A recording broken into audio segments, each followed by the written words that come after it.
Hello students, welcome to our YouTube channel Gurukul classes by Sharma sir.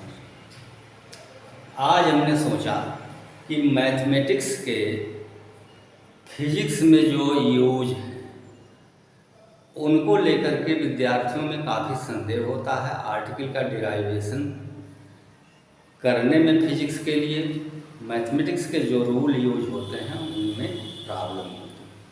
हमारे कुछ students इस बात को लेकर के हमसे मिले और बताए कि सर हम बायो ग्रुप के स्टूडेंट्स हैं और मैथमेटिक्स का एप्लीकेशन हमारी समझ में नहीं आता।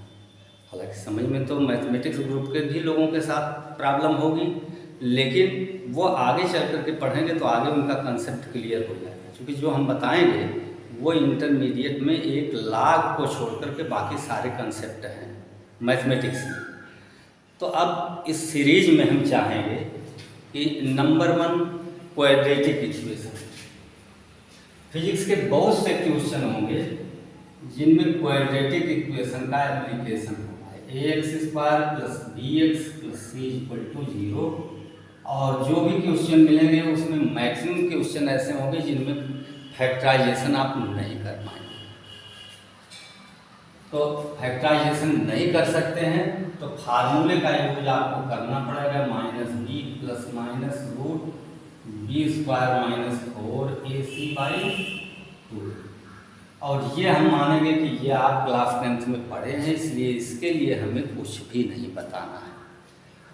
जैसे समय, चूँकि 9th क्लास में पढ़े हैं, थोड़ा सा बता दे रहे हैं। s = ut + ½ at²। ये लीनियर मोशन का एक इक्वेशन है। Linear motion in straight line. इस क्वेश्चन को ही इसमें s, u और a आपको गिवन है। और suppose 5t² + 6t - 5 = u, s और a की वैल्यू आपने क्वेश्चन में गिवन। तो ये t में क्या आया? Quadratic equation. अब इसको सॉल्व करना होगा, फैक्टराइजेशन होना मुश्किल होगा, मतलब मैक्सिमम चांस होंगे कि फैक्टर नहीं होगा। तो ये फार्मूला आप यूज करेंगे। t = -b मीन्स -6 ± b² का मतलब 6² 36 और -4 × 5 × 5। तो माइनस माइनस प्लस हो गया। 4 × 5 20, 20 फिर क्या 1। अब /2 × 5 ये सारा प्लस 136 का स्क्वायर रूट करेंगे। -6 ± /10। अब नेगेटिव पॉजिटिव साइन आप लेंगे तो नेगेटिव साइन लेने पर ये नेगेटिव आ जाएगा। तो टाइम चूँकि नेगेटिव नहीं होता इसलिए पॉजिटिव वैल्यू एक्सेप्ट करेंगे। तो ये हम आपको कोई क्वेश्चन नहीं सॉल्व कर रहे हैं, फिजिक्स में क्वाड्रेटिक इक्वेशन का यूज है और यूज आप कैसे करेंगे ये आपको बताया। और उसके बाद 3 चीज़ें और बचती हैं। एक बायनॉमियल थ्योरम, दूसरा लॉगरिथम और तीसरा कैलकुलस जिसमें डिफरेंशिएशन इंटीग्रेशन दोनों। तो बायनॉमियल लॉगरिथम तो आपको मैथमेटिक्स में कहीं है ही, माने मैथ्स के सिलेबस में नहीं है। और बायनॉमियल थ्योरम 11th क्लास में मैथमेटिक्स में है। और उससे रिलेटेड जो थोड़ी बहुत और प्रॉब्लम्स होंगी, एप्लीकेशन जो मिलेगा वो 11th में मिलेगा। कैलकुलस का थोड़ा पार्ट 11th में मिलेगा मैथमेटिक्स में, और 12th में इंटीग्रेशन और डिफरेंशिएशन। तो मैथ्स के स्टूडेंट को शुरुआत में तो प्रॉब्लम हो, लेकिन बाद में उनका मैथमेटिक्स क्लियर हो जाने के बाद उनकी ये प्रॉब्लम सॉल्व होती है, लेकिन स्टार्ट में तो सबको होगी। तो बायनॉमियल थ्योरम में का एप्लीकेशन करके आर्टिकल के डिराइवेशन को कैसे करेंगे। आर्टिकल के बहुत से डिराइवेशंस ऐसे हैं फिजिक्स में जिनमें बायनॉमियल थ्योरम का यूज होता है। तो बायनॉमियल थ्योरम समझने के लिए सबसे पहले 2 पॉइंट्स आपको जानने होंगे उस थ्योरम के लिए। द्विपद प्रमेय, फैक्टोरियल का सिंबल है ये, और हिंदी में इसका अर्थ है क्रम।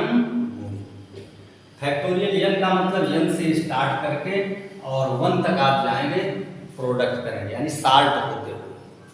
जैसे फैक्टोरियल 5 में फैक्टोरियल 5 इज इक्वल टू 5 से स्टार्ट करके 1 डिक्रीज होता है, 4 3 2, इन सबका प्रोडक्ट फैक्टोरियल 5। तो फैक्टोरियल n का मतलब n से स्टार्ट करके एक घटते हुए n-1, n-2, n-3 और घटते हुए लास्ट टर्म 1, ये क्रमयुक्त या फैक्टोरियल, इसका एप्लीकेशन होगा इसलिए आपको जानना है। और एक होगा जो मैथमेटिक्स में 11th में पढ़ाया जाएगा, NCR।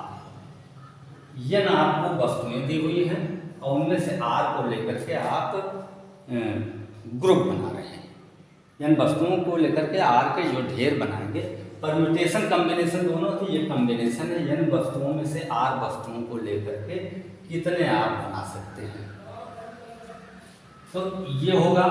और इसके लिए हम स्टार्ट करेंगे NC 0 से, यहाँ भी NC 0 होगा, C 0 है तो इसकी value 1, 5C 0 1, 10C 0 1, 4C 0 1, C 0 है तो 1 होगा, और NC n आल्सो 1, जैसे 5C 5 हो 1 होगा, 6C 6 1 होगा।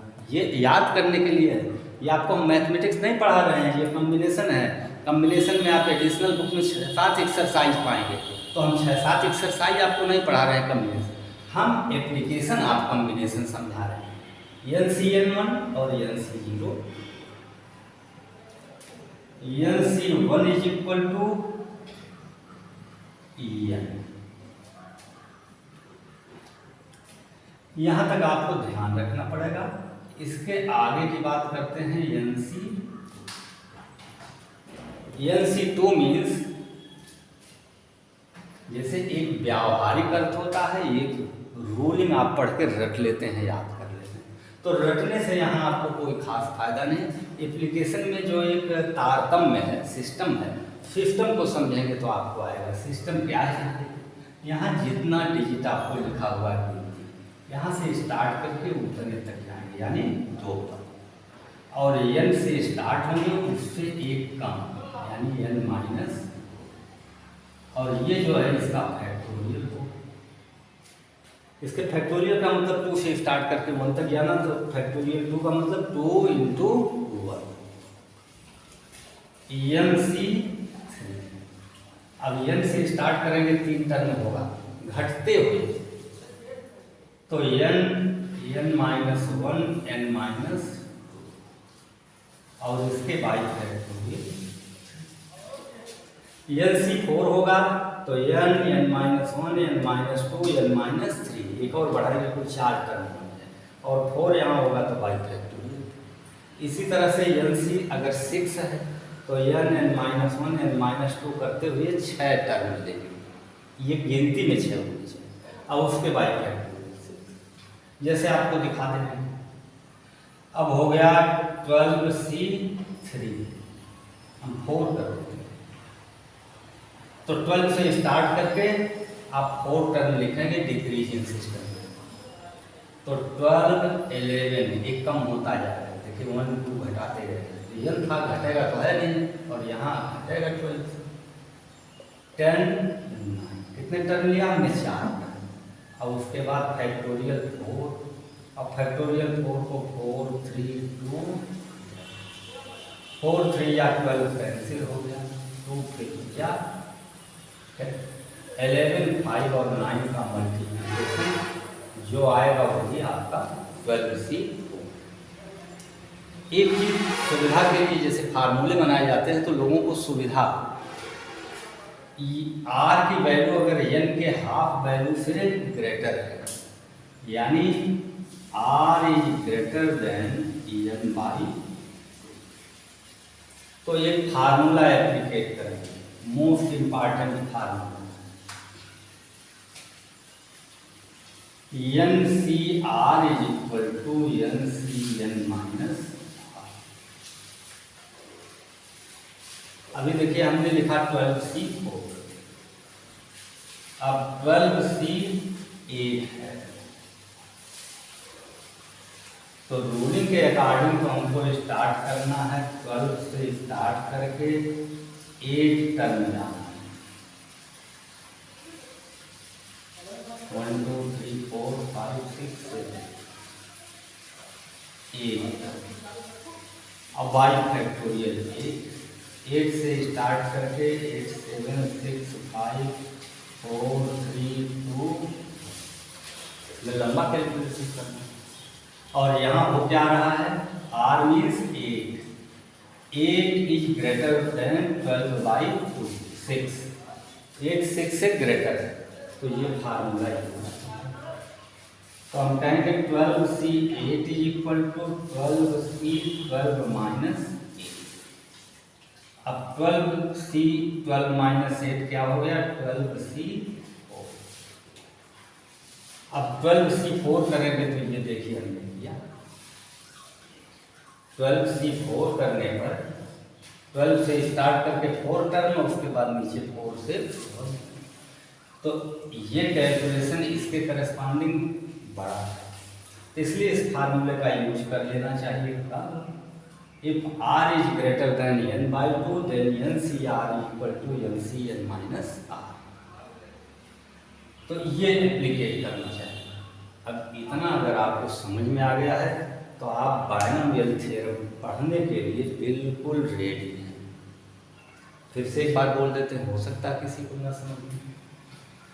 क्रम गुणित या फैक्टोरियल का मतलब जिस डिजिट का क्रम गुणित या फैक्टोरियल है वहाँ से स्टार्ट करके मल्टीप्लिकेशन में उससे घटते हुए क्रम में लिखते हुए लास्ट टर्म NC0 1 होता है, NCn 1 होता है और NC1 1 होता है।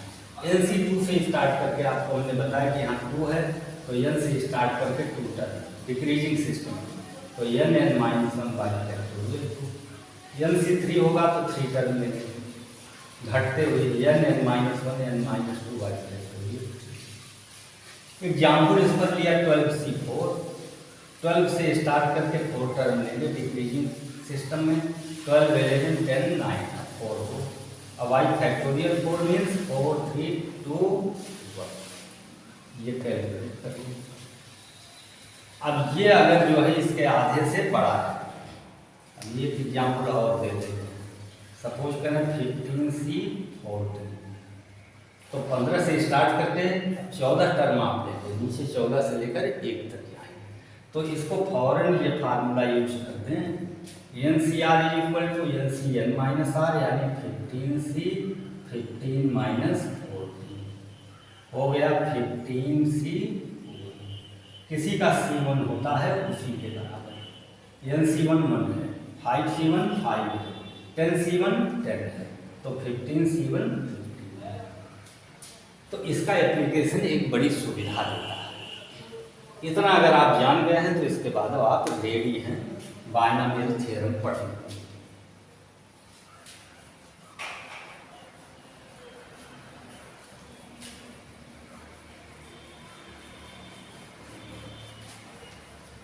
इतना सब बता दिया हमने, बायनोमियल थ्योरम में भी बताया नहीं क्या होता है। द्विपद प्रमेय, दो पदों को लेकर के उसकी डिफरेंट पावर ले लेकर के एक्सपेंड करना, प्रसार करना। हमको मालूम है कि आइडेंटिटी पढ़े हैं a plus B to the power 2, a square plus B square plus 2a। 3 power हो तो आप कर सकते हैं, 4 पावर हो तो स्क्वायर करके फिर स्क्वायर में मल्टीप्लाई करने मेहनत करके, लेकिन अगर 10 पावर है तो आप नहीं कर सकते। इसी प्रॉब्लम को सॉल्व करने के लिए बायनोमियल थ्योरम का प्रयोग करना पड़ता है। अब ये a plus B to the power 10 है, तो इसके लिए हमें बायनोमियल थ्योरम या द्विपद सिद्धांत का प्रयोग करना है। प्रमेय का डिराइवेशन नहीं, प्रमेय जो है उसका सभी सिंबल का आपको मीनिंग बताते हुए और प्रमेय कैसे यूज करें।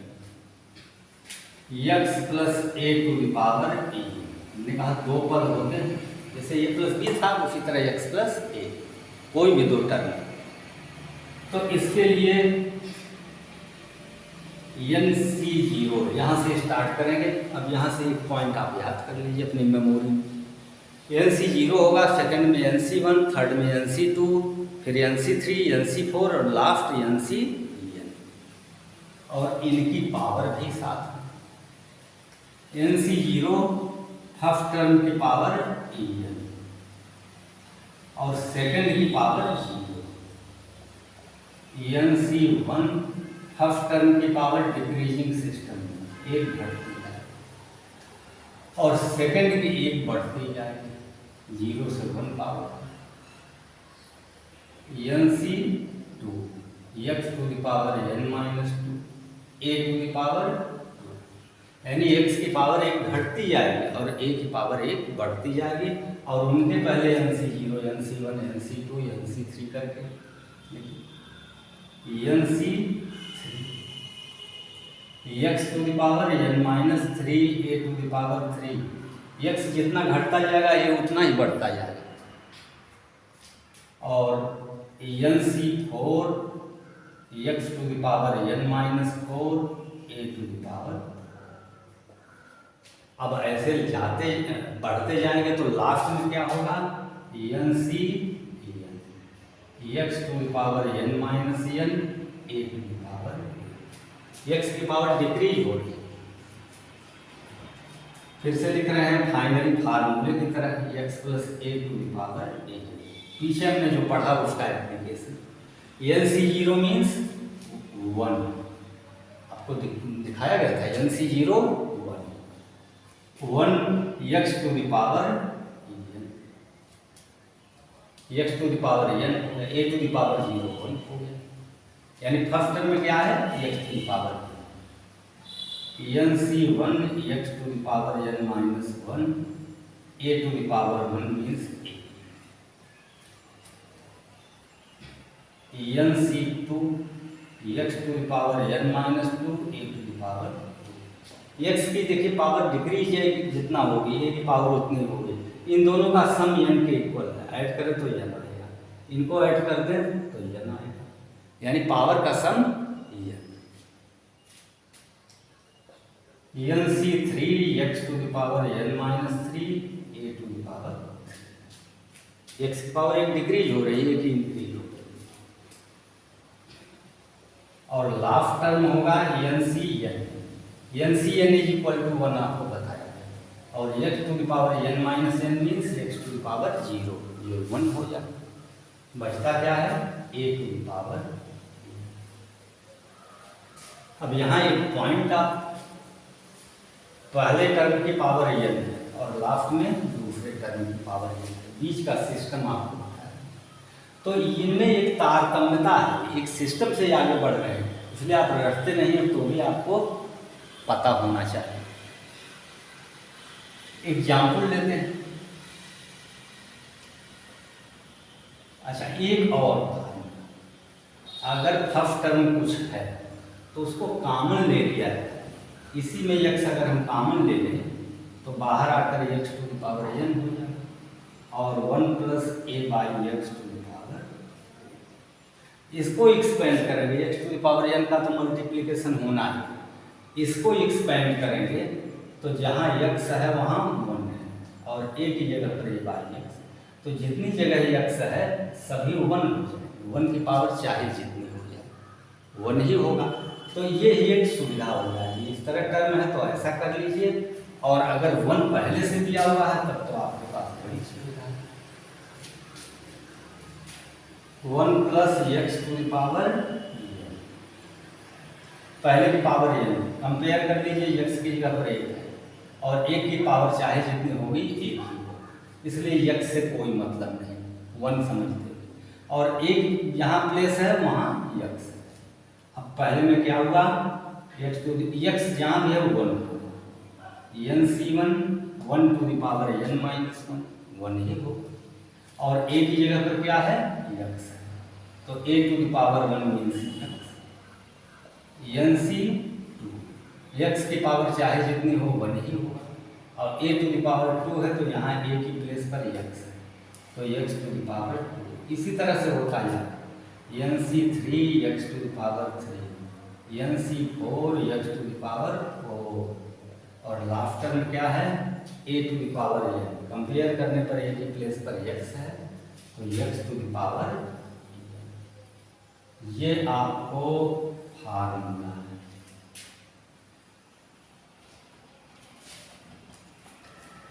जिसे आप नोट करेंगे और इसको 2-3 बार पढ़ेंगे, आपको याद हो जाएगा। फिर आप ये तारतम्य समझ लेंगे कि एक ही सिस्टम पर आगे बढ़ रहे हैं, एक सिद्धांत से, इसलिए याद करना आपको कठिन नहीं होगा। अब इसका एप्लीकेशन करके हम कोई एक क्वेश्चन लेते हैं।